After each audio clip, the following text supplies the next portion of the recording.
오늘 주시는 하나님 말씀 요한복음 4장 23절, 24절 함께 읽도록 하겠습니다. 아버지께 참되게 예배하는 자들은 영과 진리로 예배할 때가 오나니 곧 이때라. 아버지께서는 자기에게 이렇게 예배하는 자들을 찾으시느니라. 하나님은 영이시니 예배하는 자가 영과 진리로 예배할지니라. 아멘. 오늘 읽은 본문의 그 말씀의 정황을 보면요, 사마리아 여인이 우물가에서 물을 기르고 있었는데, 그때 예수께서 전 4장 초반부에 보게 되면 이 사마리아 우물 그 가로 예수께서 가셔야 한다라고 그렇게 표현을 하고 있어요. 예수님은 이미 그 자리에 이 여인이 있는 것을 하나님이 주신 어떤 지식의 말씀의 은사를 통해서 이미 미리 아시고 그 여인을 찾아서 그곳을 향해 가셨던 것이죠. 여기서 사마리아는 유대인들에게 적대적인, 이 남유다 유대인들과 그리고 북이스라엘 수도였던 이 사마리아인들은 서로 간에 대적하는 그런 적대적인 그 관계 속에 있었기 때문에 이 사마리아 쪽을 거쳐가는 것을 그 사마리아인들은 예수님을 반대하기도 하고, 그래서 예수님 돌아가서 가기도 하셨던 그 스토리를 우리가 알고 있잖아요. 불편한 곳입니다. 우리가 가기가 정말 꺼려지는 그런 곳이에요. 그리고 거기서 또 남자와 여자가 대낮에 그렇게 서로 만나서 둘이서 얘기를 한다라는 것은 문화적으로도 맞지를 않는 상황이에요. 그럼에도 불구하고 예수님은 사마리아 지역을 통과해 가셨을 뿐만 아니라 또 그곳에서 사마리아 여인과 얘기를 하고 있었단 말이죠. 굉장히 시대적인 상황과 또 문화적으로는 맞지 않는 상황에도 불구하고 예수님은 그를 일부러 찾아가셨고 그와 만나서 대화를 하기 시작하는데, 이 사마리아 여인은 결혼을 5번이나 할 정도로 이 상황과 정황을 어떤 상황인지는 모르겠지만은 5명의 남자와 결혼을 할 만큼 그렇게 정말 상황이, 그런 인생이 편안하지 않은 그런 삶이었단 말이에요. 정말로 어려운 인생을 살았고 그는 어떤 구세주를 기다리고 있었던 그런 사람이었던 것이죠.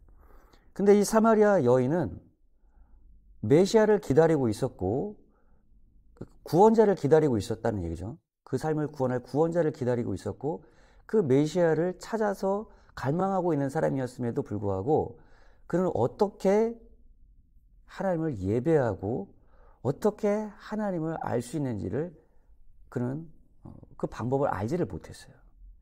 그러니까 무슨 얘기냐면 정말로 삶 속에 하나님을 알기를 갈급한 영혼이었음에도 불구하고 하나님을 알지를 못했단 말이죠.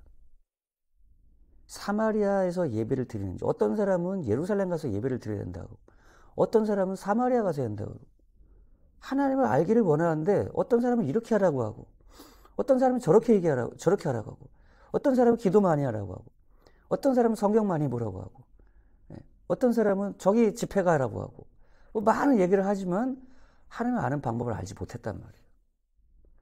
그런 상황에서 예수님은 이 여인에게 이렇게 얘기합니다.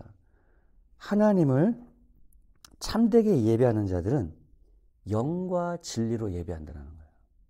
여기서 예배는 하나님과의 만남을 얘기합니다. 예배라는 것은 입맞춤이라는 뜻이에요. 원래 이 원 뜻이에요.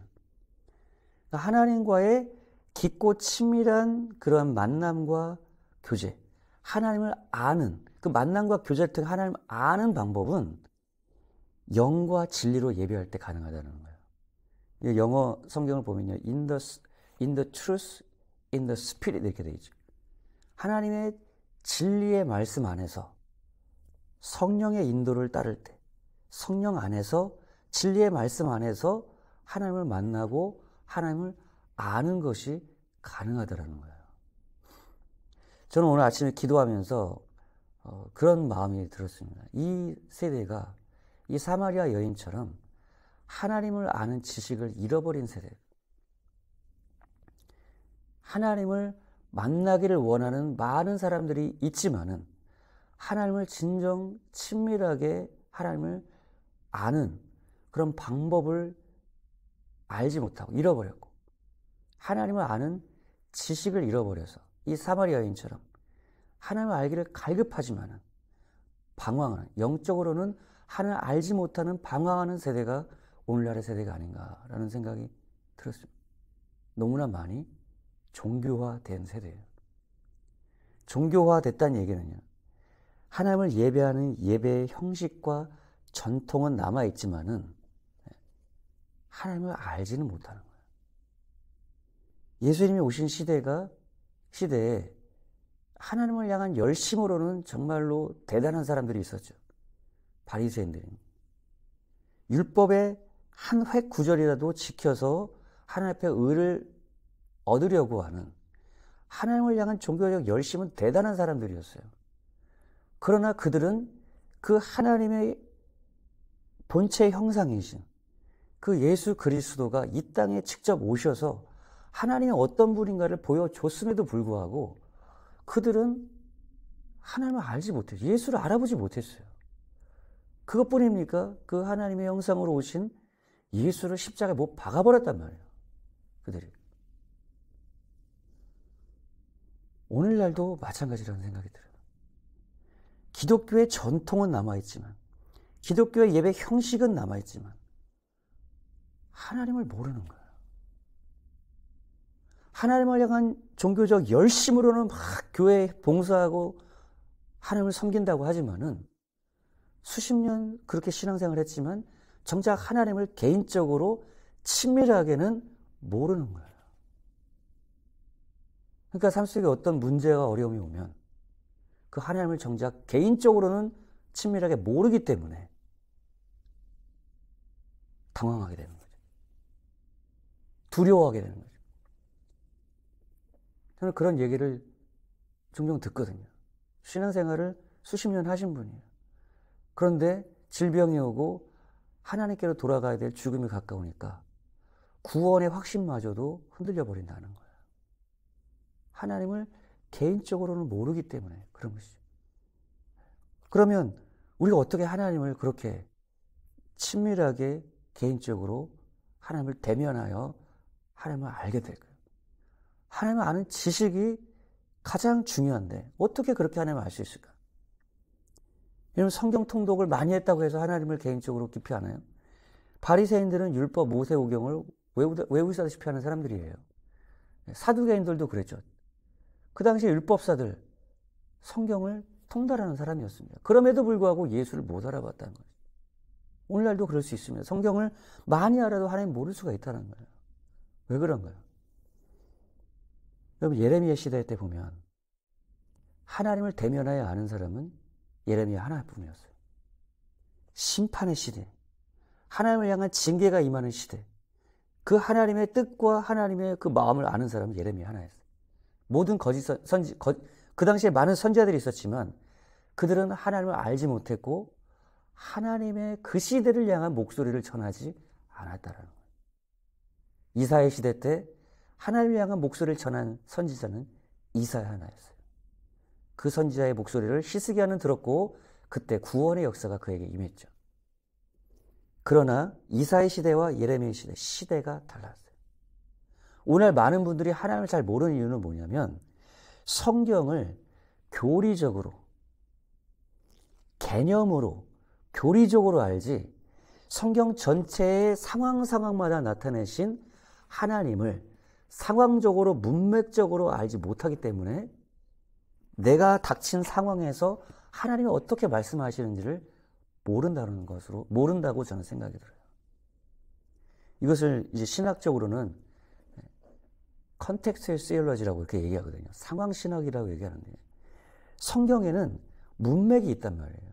하나님이 이런 상황과 문맥 속에서 말씀하시는 그런 정황이 있단 말이에요. 근데 많은 설교가 지금 교리적으로 주제 설교로만 이루어지기 때문에 상황과 문맥 속에서 말씀하시는 하나님의 목소리를 듣기가 어렵다라는 거예요. 여러분, 요나 시대 때 하나님은 요나를 통해서 은혜와 자비와 긍휼의 메시지를 전해주셨어요.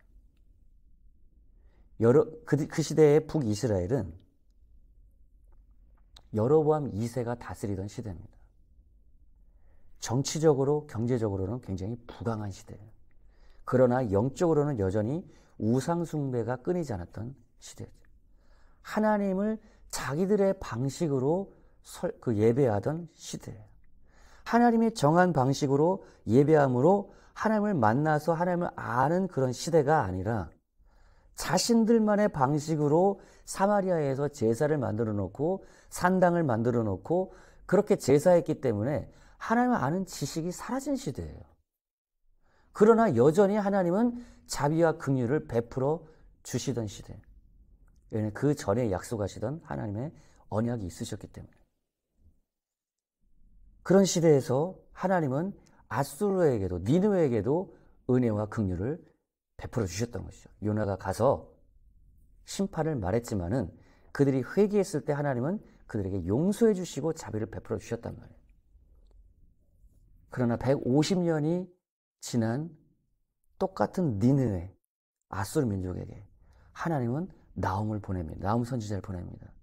그러나 그 나훔 선지자를 통해서 회개의 메시지, 심판의 메시지를 전했지만은 그들은 또 회개한다고 회개했지만은 하나님은 그들에게 자비와 긍휼과 용서를 베풀어 주시지 않았어요. 똑같은 하나님인데 상황과 시대에 따라서 하시는 말씀이 달랐단 말이에요. 우리는 어떻게 그런 하나님을 알 수 있을까요? 창세기부터 계시록까지 각 성경의 문맥과 정황을 통해서 말씀하시는 하나님의 목소리를 성경에 담겨 놓으셨는데 성경을 그렇게 상황과 문맥을 따라서 통전적으로 성경 전체를 통해서 우리가 알아갈 때 그리고 그러한 성경의 지식을 성경의 지식을 바탕으로 성령님이 우리에게 계시하시고 조명하시고 인도해 주시는 것을 우리가 알아갈 때 하나님을 알 뿐만 아니라 하나님과 동행하는 삶이 가능해진다는 겁니다. 저는 성도님들이 하나님을 깊고 친밀하게 상황과 문맥 속에서 말씀하신 하나님의 지식을 알 수 있도록 이 성경을 강론하고 예배를 인도하려고 저는 합니다. 노력할 거예요. 제가 모든 걸 100% 다 할 수는 있다고 하는 것은 아니겠지만은 그렇게 하나님을 아는 세대가 되게 하기 위해서 애쓰려고 합니다. 하나님을 아는 세대가 될 때 그 세대가 바로 다윗의 세대예요. 그 세대가 바로 여호수아의 세대입니다. 그 세대가 바로 다니엘의 세대입니다. 하나님을 아는 백성은 강하여 용맹을 바란다고 그랬어요.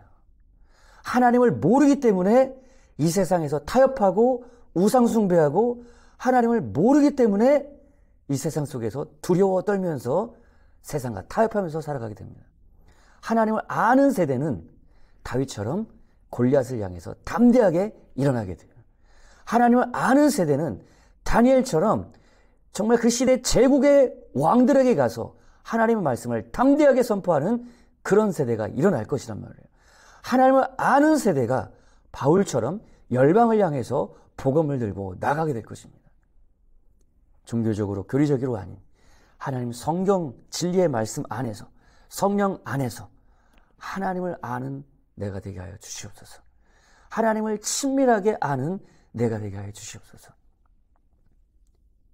마리아가 예수님 발 앞에서 하나님의 목소리를 들었기 때문에 자기 향유 옥합을 깨뜨려서 하나님을 아는 그 지식이 있었기 때문에 예수님을 아는 지식이 있었기 때문에 예수님을 향해 감동의 예배를 드렸던 것처럼 우리가 예수님을 영과 진리 안에서 성령의 임재 안에서 그분의 존재 앞에서 하나님을 깊고 친밀하게 예배하는 예배자가 되고 하나님을 진정으로 아는 자가 되어 참된 예배자, 하나님을 친밀하게 예배하는 예배자가 되게 하여 주시옵소서.